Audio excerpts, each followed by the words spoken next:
Hello, thanks for joining us again on the channel.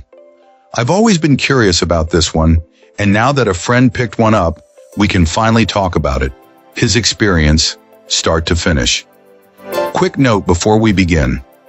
There's a discount link in the description and the top comment if you want to check it out.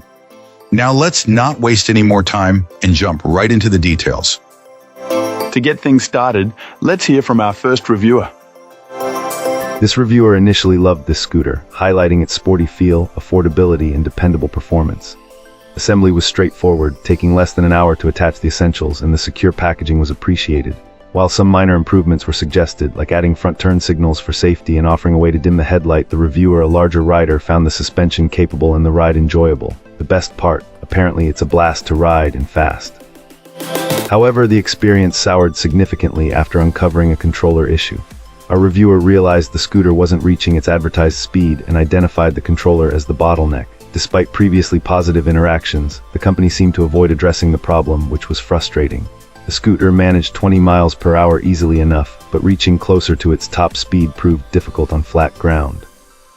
The feeling was that the motor wasn't being allowed to perform as it should because of the controller.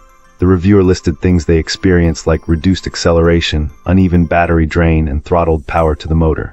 After several attempts to get the problem resolved and some involvement from a third party, things were eventually resolved after escalating the issue. The reviewer did express disappointment with the vendor's initial communication. The reviewer emphasizes the importance of good communication from a company and suggests that potential buyers weigh this experience when deciding if this scooter is right for them. Awesome. Let's hear what our next reviewer has to share about their experience. This reviewer has put over 800 miles on this scooter and feels the online description really doesn't do it justice. They've found it to be surprisingly fast, even able to keep up with some gas-powered mopeds, hitting speeds of up to 45 mph according to the digital speedometer. For our reviewer, it's become an indispensable part of daily life, making their 30-40 minute commute enjoyable and efficient. They especially appreciate the robust suspension system, which is a lifesaver on pothole-ridden roads, making for a much smoother ride. Just a heads up though, avoid wet mud unless you're prepared for a bit of a mess. However, it's not without its drawbacks. Being moped-style, this client has noticed that it doesn't have the tightest turning radius at higher speeds.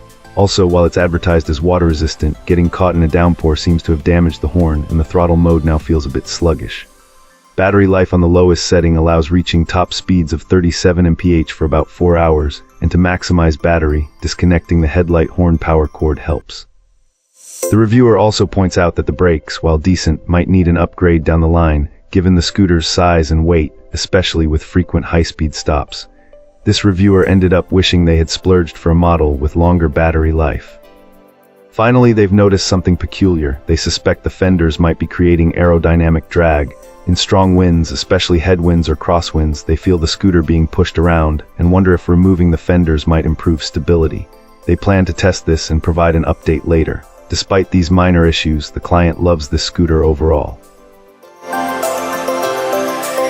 Great! Now let's see what our next reviewer has to say about their experience. This reviewer chose this electric bike primarily for its safety features and the cafe racer aesthetic. If you're in the market for a reasonably priced electric bike that leans towards the lighter side with that cafe racer vibe, this one is a decent option to dip your toes into the world of e-bikes. It's particularly good for leisurely rides and handling less demanding trails. The full suspension system is a plus, and the rear shock even has 3 different height adjustments you can play with. You can expect a top speed shy of 30 miles per hour. It comes equipped with safety signals at the front, which is a nice touch. The rear driving light, however, is battery powered. Our reviewer strongly suggests investing in a motion sensor brake light that activates when you brake for improved safety. The customer service experience was excellent, especially since this client happened to live relatively close to the distribution center. After about 9 months of riding, the controller had a malfunction. They were able to get a replacement directly from the company after visiting them to address the problem. There are a few downsides to consider. As mentioned before, it lacks rear signals, and that battery-operated rear light is a little outdated. A USB-charged riding brake light would be a better solution. Also, while it can handle some trails, it's definitely better suited for lighter, less rugged cruising. Finally, the tires are prone to punctures from trail thorns. Our reviewer highly recommends adding Tannis inner tire armor or swapping them out for puncture-resistant tires, although doing so might slightly reduce your top speed. This client has clocked their bike up to 28 mph. Appreciate you watching. If this video helped, like and subscribe.